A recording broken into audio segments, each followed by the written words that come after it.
Magandang araw kaibigan! Tuloy po kayo sa Felicidad's Channel. Sa mga kwento ng buhay at pag-ibig na hinalukay sa natatagong baul ni Felicidad. Pero bago po tayo magpatuloy, huwag niyo pong kalilimutan na i-like ang video, i-subscribe ang channel, at i-click ang notification bell para lagi kayong updated sa mga parating pa na upload.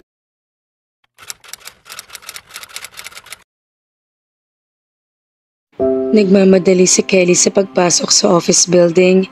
Plano sana niyan dumating ng maaga sa agency ng araw na iyon dahil nagsick-leave siya ng Sabado at ina-expect niya na marami naghihintay sa kanyang trabaho. Pero pasado alas 8 na siya nagising kanina at dahil doon ay nagkukumahog siya ngayon. Naman, first time kong na-late, nakakahiya kay Mrs. Bermudez. Kelly, umreno siya nang marinig ang pamilyar na tinig na iyon. It was Matt. Sandali siyang hindi nakapag-react na makita ito. Matt, anong ginagawa mo rito? Nakangiting lumapit ito sa kanya at hinalikan siya sa pisngi. We need to talk about us. That's why I'm here. Us? Meron pa ba niyon? Hindi ba tapos na silang dalawa? Anong ibig mong sabihin? I mean, Armina and I, we're history. Ikaw ang totoong mahal ko. Nalipat lang ang tensyon ko sa kanya dahil tinake for granted mo ako na matagal.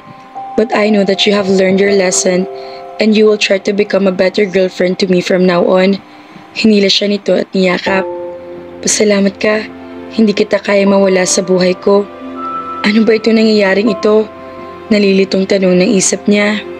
Napanganga siya na makita sa entrance ng gusali si Monty na madilim ang muka. Inalis nito ang tingin sa kanila at naglakad patungo sa elevator. Itinulak siya ni Matt. Sorry, I forgive you babe. Kalimutan na natin ang mga nangyari. Magsisimula tayo. No, hindi mo naiintindihan. Hindi iyon ang ibig kong sabihin. Nang sabihin ko sa iyo sa phone na kailangan natin mag-usap, it's because gusto ko mag-sorry sa iyo, pero hindi para magkabalikan tayo. Gusto ko mag-sorry dahil tama ka. Hindi kita nabigyan ng sapat na panahon at atensyon. Sa simula pa lang, ay alam ko nang hindi ko kayang pumasok sa isang commitment dahil maraming ako mga plano. But you are so persuasive.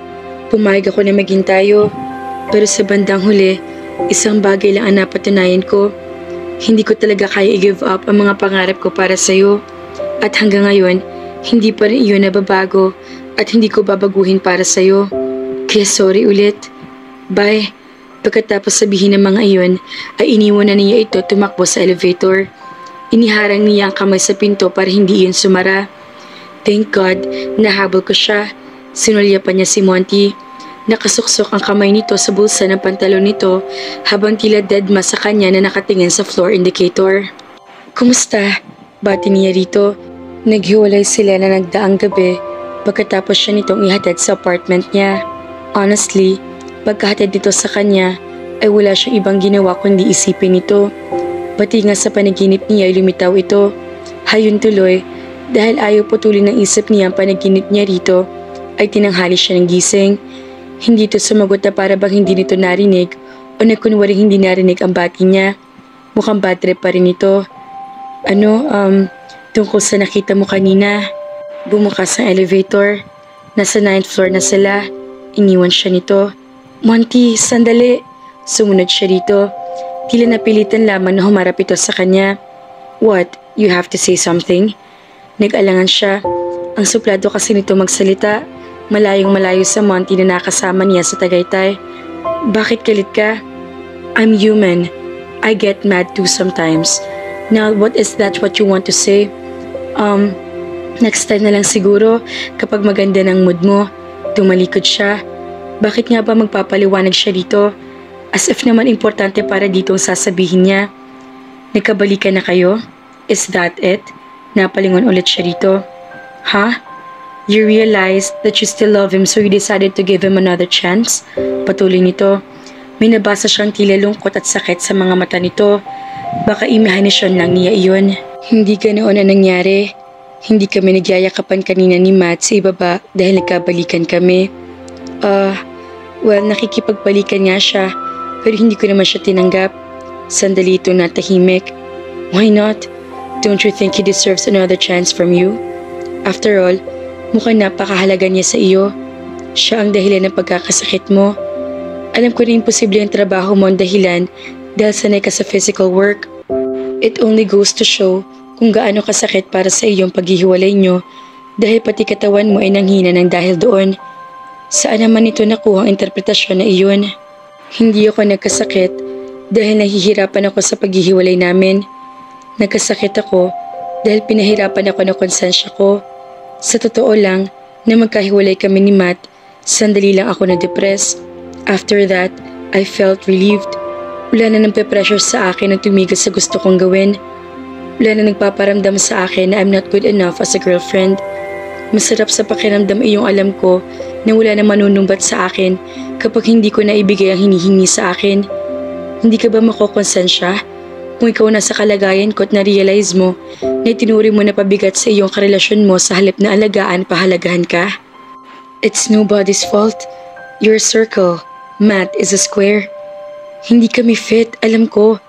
Pero nakokonsensya pa rin kaya nagsorry ako sa kanya kanina. Sana makakita na talaga siya ng babae na makakapagpabigay sa kanya ng mga pangangailangan niya bilang lalaki. Hiwalay na raw kasi sila ni Armina. Huminga siya ng malalim. Anyway, iyon lang ang gusto kong sabihin. Pasensya ka na kung naabala kita. Bababa na ako. Bye.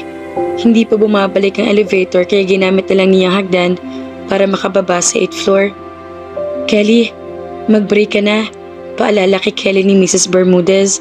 Galing ka sa sakit. Hindi ko ito tolerate ang pagkain mo nang wala sa oras. Tinignan niya ang wall clock.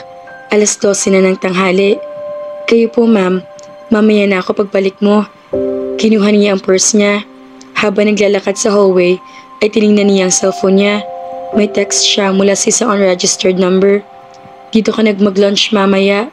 Monty. Napangiti siya nang malaman na si Monty ang nag-text sa kanya. Ganoon pa talaga siya mag-text. He spells out every word. Sa sarili naman siya napangiti. Ang paraan naman kasi ng pagka-text nito napansin niya. Wala na yatang detalye rito makakaligtas sa kanya. Obsessed na ba ako sa iyong Monte Alegria? Naghagda na lang ulit siya. Pumasok siya sa opisina ng Overview Incorporation. May appointment ako kay Mr. Alegria ng 12 o'clock. Wika niya sa unang empleyado nakita niya. May kausap itong delivery boy. Napangiti ito sa kung anong kadahilanan. Pasok ka. Puntahan mo na lang si Mr. Alegria. Salamat. Kumatok siya ng 2 beses sa private office ni Monty bago niya itinulak ang pinto. On time kaya yata ngayon, punan nito. Si Mrs. Bermudez kasi ayaw pumayag na hindi ako mag-lunch sa tamang oras. Natatakot siguro siya na magkasakit ulit ako at umabsent na naman sa trabaho. Paano mo nga pala nalaman ang number ko? Hiningin ko kay Mike kanina. Sit down. Tinanggal nito ang mga gamit sa ibabaw ng mesa. Pumasok sa pinto ang babae na pinagtunungan niya kanina. Sir, dumating na pinapu-order yung lunch for 2. Thanks, Ethel.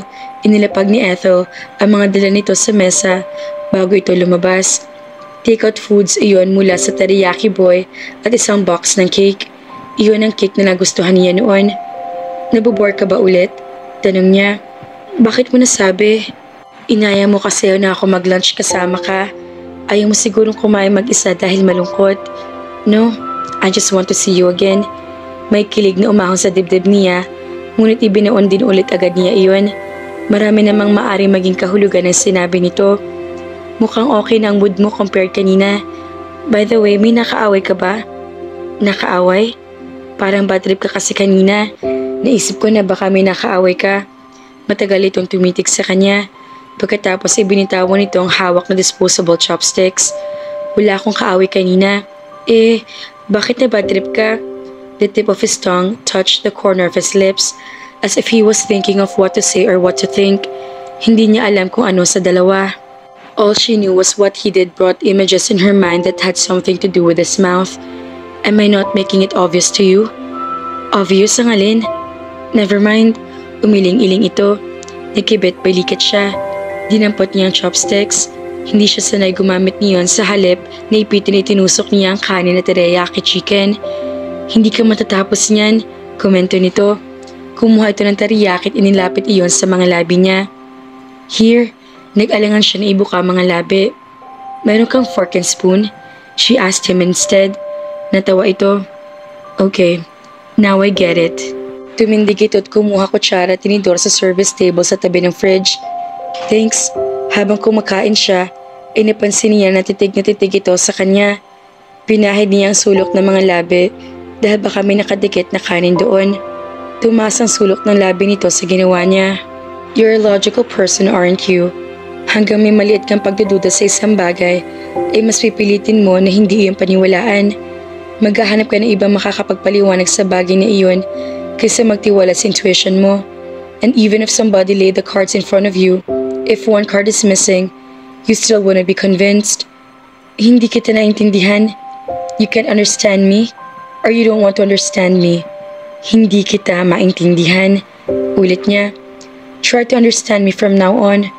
Don't worry, madali lang basahin ang mga kilos ko. Hindi pa rin talaga niya ito maintindihan. Pabalik na si Kelly sa concept nang marinig niya na tinawag siya ni Monty. Bakit sumunod ka? Nagtatakang tanong niya. I still didn't make myself clear to you, did I? Bumaba rin ito ng hagdan para makalapit sa kanya. Tumayo ito sa baita na sumusunod sa kinatutungtungan niya para magpantay ang height nila. Anong clear? Tungkol saan? Tila frustrated na huminga ito ng malalim. I knew it. That leaves me no choice but to lay the last card. Inilagay nitong isa nitong kamay sa kanyang baywang at ang isa pa sa likod ng kanyang ulo. Anong gagawin mo? Sa isip na lamang niya nagawang sambitin iyon dahil tinakpan na ng mga labi nito ang mga labi niya. Nanlaki mga mata niya. There was no way it could be described as a tender kiss. It was fiery. He was kissing her relentlessly. Kissing her with hunger. Tulala siya nang matapos iyon. Mas madali mo na siguro kung maintindihan ngayon. Wika nito. Then he was gone. Parang lalo siya naguluhan ngayon because he completely blew her mind with his kiss. Nakahiga na si Kelly kinagabihan ay laman pa rin ang isip niya ang paghalik ni Monty sa kanya. Hanggang ngayon ay hindi pa rin siya 100% na nakaka-recover. Hinawakan niya mga labi. He kissed me. Ang sabi nito ay iyon daw ang huling baraha para maintindihan niya ito. And she did. His kiss made her understand his feelings that her mind wouldn't believe before. Paano naman kasi niya magagawang paniwalaan ng mga iyon? He seemed so unattainable while she was just an ordinary woman that he happened to work in the same building with. Hindi siya sobrang ganda. Hindi siya sophisticated. Hindi siya mayaman gaya nito. Anong posible magustuhan nito sa kanya? Pero siguro may mga bagay na hindi na dapat hinahanapan pa ng paliwanag o kasagutan. Maniwala ka na lang, Kelly. Wika ng isip niya. Nakangiting niyakap niya ang unan. Hay naku mga ka-felicidad. Bakit ba hindi maunawaan ni Kelly na gusto siya ni Monty? Kaya naman, abangan.